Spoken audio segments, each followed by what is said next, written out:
एक तरफ जहां रूस के अंदरूनी हिस्सों में यूक्रेन के ड्रोन हमलों ने यूक्रेन युद्ध को और ज़्यादा खतरनाक मोड़ पर पहुंचा दिया है, तो वहीं दूसरी ओर अमेरिका और ईरान के बीच चल रही न्यूक्लियर डील की बातचीत भी अब ऐसे मुकाम पर पहुंच चुकी है जहां से मिडिल ईस्ट में एक बड़ी जंग के आसार नज़र आ रहे हैं। यानी ये डील अब मुकम्मल होती हुई नज़र नहीं आ रही है।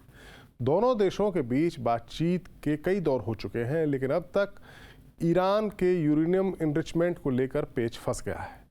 ईरान का कहना है कि वो इनरिचमेंट करना नहीं छोड़ सकता, जबकि अमेरिकी प्रेसिडेंट डोनाल्ड ट्रंप ने साफ किया है कि वो ईरान को रत्ती भर भी यूरेनियम इनरिचमेंट की इजाज़त नहीं देंगे। यूरेनियम इनरिचमेंट एक ऐसी प्रक्रिया है जो परमाणु बम बनाने के लिए सबसे अहम है। इसके तहत यूरेनियम को शुद्ध करके उसे वेपन ग्रेड तक ले जाया जाता है। इस लेवल तक शुद्ध किया जाता है कि उससे एक वेपन बनाया जा सके, ताकि बम बनाया जा सके। ईरान का यूरेनियम इनरिचमेंट एक ऐसा पॉइंट है जिससे ये पूरी डील ही खटाई में पड़ सकती है, और इस डील के खटाई में पड़ने का मतलब है युद्ध, क्योंकि अमेरिका का दोस्त और ईरान का कट्टर दुश्मन इजराइल किसी भी सूरत में ईरान को परमाणु हथियार नहीं बनाने दे सकता। अभी हाल ही में ट्रंप का बयान आया था कि ईरान के साथ डील को लेकर कोई अच्छी खबर आ सकती है, लेकिन फिर अचानक से ही ऐसा क्या हुआ जो ट्रंप को यूरेनियम इनरिचमेंट की इजाज़त ना देने का बयान देना पड़ा।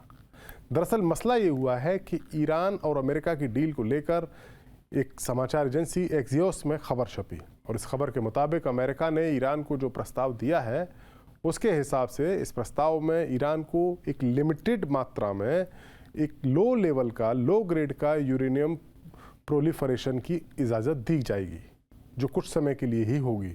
साथ ही ईरान के परमाणु सुविधाओं को पूरी तरह से बंद कराने की मांग भी नहीं की गई है। ये प्रस्ताव ट्रंप सरकार के सार्वजनिक रुख से अलग है। प्रस्ताव के पहले विटकॉफ, जो कि ट्रंप के स्पेशल एनवॉय हैं, और उनके विदेश मंत्री मार्को रूबियो ने जीरो प्रोलिफरेशन और परमाणु सुविधाओं को पूरी तरीके से नष्ट करने की बात कही थी। लेकिन जब ये प्रस्ताव आया तो बात कुछ और निकली। इस खबर के मुताबिक ये प्रस्ताव ट्रंप के दूत स्टीव विटकॉफ की ओर से ईरान को दिया गया था। बाद में जब ये खबर सामने आई तो फिर अमेरिकी प्रेसिडेंट डोनाल्ड ट्रंप ने सोमवार को ये दावा किया कि अमेरिका किसी भी सूरत में किसी भी तरह से यूरेनियम को इनरिच करने की इजाज़त नहीं देगा। उन्होंने अपने social media platform truth social पर लिखा कि हमारे संभावित समझौते के तहत ईरान को यूरेनियम प्रोलिफरेशन की कोई इजाज़त नहीं होगी। उनके इस बयान के बाद इस सवाल उठाया जा रहा है कि क्या अमेरिका की लीडरशिप ये तय ही नहीं कर पा रही है कि आखिर ईरान के साथ किस तरह की डील करनी है। वहीं दूसरी ओर इस मसले पर ईरान भी कतई झुकने को तैयार नहीं है। पिछले सप्ताह ही इस डील में शामिल ईरान के विदेश मंत्री ने कहा था और एक बड़ा बयान दिया था। विदेश मंत्री सईद अब्बास अरागची ने कहा था और सख्त लहजे में बात करते हुए कहा था कि ईरान यूरेनियम संवर्धन की कार्यक्रम को रोकने की शर्त पर अमेरिका के साथ कोई भी न्यूक्लियर डील नहीं करेगा। हमारे बीच अभी भी बुनियादी मतभेद हैं, बेसिक डिफरेंसेस हैं। अमेरिका ईरान में यूरेनियम इनरिचमेंट में विश्वास नहीं करता है। यदि उसका यही मकसद है तो कोई समझौता नहीं होगा। दरअसल ईरान को अमेरिका पर से भरोसा उठ गया है। ईरान का अमेरिका पर भरोसा ईरान ने किया था। दोनों देशों के बीच 1979 से लेकर दुश्मनी है, लेकिन 2015 में जब बराक ओबामा प्रेसिडेंट थे अमेरिका के, तब ईरान ने अमेरिका पर भरोसा किया था और एक बड़ी न्यूक्लियर डील की थी। उस डील को ईमानदारी से ईरान ने निभाया था और परमाणु बम बनाने के करीब बढ़ते हुए अपने कदमों को रोक लिया था। लेकिन साल 2018 में जब डोनाल्ड ट्रंप प्रेसिडेंट बने थे पहली बार, तब ट्रंप ने इस डील को ख़त्म कर दिया था। ईरान पर और ज़्यादा पाबंदियां लगाई गई थी, जिसके बाद से ईरान ने फिर से परमाणु हथियार बनाने की दिशा में अपने कदम आगे बढ़ा लिए थे। और अब तो खबरों के मुताबिक ईरान एक नहीं बल्कि 9 से 10 परमाणु बम बनाने के करीब है। ईरान ने सीक्रेट तरीके से अपने यूरेनियम भंडार को हथियार ग्रेड के स्तर के करीब पहुंचा दिया है। ईरान का अगला कदम अब परमाणु बम बनाने का ही होगा। उसके बराबर उसको बनाने के लिए जो भी सामग्री जमा करनी है वो हो सकता है। यूएन के परमाणु निगरानी संस्था अंतर्राष्ट्रीय परमाणु ऊर्जा एजेंसी यानी IAEA ने अपनी रिपोर्ट में ईरान के बढ़े हुए यूरेनियम के भंडार का खुलासा किया है। ईरान इतनी बड़ी तादाद में, इतनी बड़ी मात्रा में यूरेनियम रखने वाला एकमात्र गैर परमाणु शक्ति संपन्न देश बन गया है। जानकारी के मुताबिक ईरान के पास 408.6 किलोग्राम यूरेनियम हालिया समय में जमा किया गया है, जिसे 60% तक इनरिच किया जा चुका है ऑलरेडी, और वो प्रक्रिया चल रही है। ये 90% के हथियार ग्रेड के स्तरों से कुछ ही कम है। IAEA की पिछली रिपोर्ट के बाद ईरान के यूरेनियम भंडार में 133.8 किलोग्राम की वृद्धि हुई है। ये 50% तक की वृद्धि है। UN की रिपोर्ट में अनुमान लगाया गया है कि ईरान का जो इनरिच्ड यूरेनियम का कुल भंडार है वो 9,247.6 किलोग्राम का है, जो फरवरी के बाद से 953.2 किलोग्राम ज़्यादा है।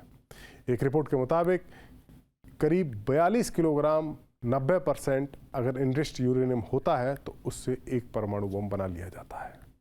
इसका मतलब है कि अगर ईरान अपने वर्तमान यूरेनियम भंडार को 90% तक यानी वेपन ग्रेड के लेवल तक इनरिच करने में कामयाब हुआ, या हो सकता है वो हो भी चुका हो, क्योंकि 60% तक इनरिचमेंट की खबर तो काफ़ी पुरानी थी, तो अगर ऐसा होता है तो वो 9 परमाणु बम बनाने के लिए पर्याप्त यूरेनियम उसके पास होगा।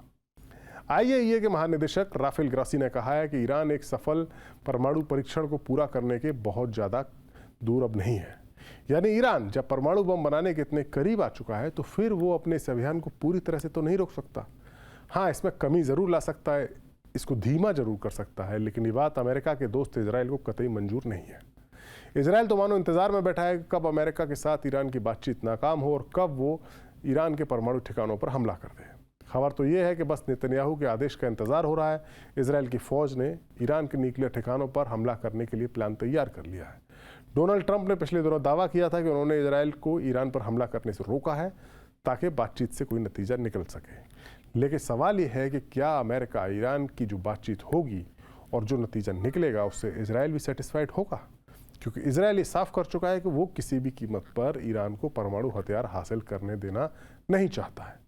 इजराइल को टेंशन इस बात की है कि अगर एक बार ईरान के पास न्यूक्लियर वेपन आ गए या उसको बनाने की क्षमता आ गई तो फिर इस इलाके में पावर का बैलेंस बदल जाएगा। अमेरिकी अखबार द न्यूयॉर्क टाइम्स ने अपनी रिपोर्ट में बताया है कि अमेरिका को चिंता है कि इजराइल बिना किसी पूर्व चेतावनी के ईरान पर हमला कर सकता है। अमेरिकी खुफिया एजेंसियों का अनुमान है कि पीएम यानी इजराइल के पीएम बेंजामिन नेतन्याहू आदेश दिए जाने के सिर्फ 7 घंटे के भीतर ही ऐसा हमला किया जा सकता है। न्यूयॉर्क टाइम्स ने इस मामले में एक ऑफिशियल अमेरिकी सोर्सेज के हवाले से बात करते हुए खबर छापी है। इस रिपोर्ट में ईरान के साथ अमेरिका की परमाणु वार्ता के बीच आई है। रिपोर्ट के मुताबिक नेतन्याहू ने ईरान के जो मेन यूरेनियम एनरिचमेंट के जो फैसिलिटीज़ हैं उस पर हमला करने के प्लान बनाया है ताकि इस बातचीत को डीरेल किया जा सके, या ऐसी धमकी भी नेतन्याहू दे रहे हैं। तो जाहिर है यूरेनियम एनरिचमेंट एक ऐसा मसला बन गया है जो मिडिल ईस्ट में एक बड़ी जंग करा सकता है। हो सकता है ये जंग भले ही इजराइल और ईरान के बीच में हो, लेकिन इसमें अमेरिका, रशिया और चाइना जैसे बड़े मुल्कों के भी या तो सीधे या डायरेक्टली या इनडायरेक्टली शामिल होने की पूरी संभावना है। हमारा ये वीडियो आपको कैसा लगा? कमेंट सेक्शन में जाइए और अपनी राय हमें ज़रूर दीजिए। नमस्कार।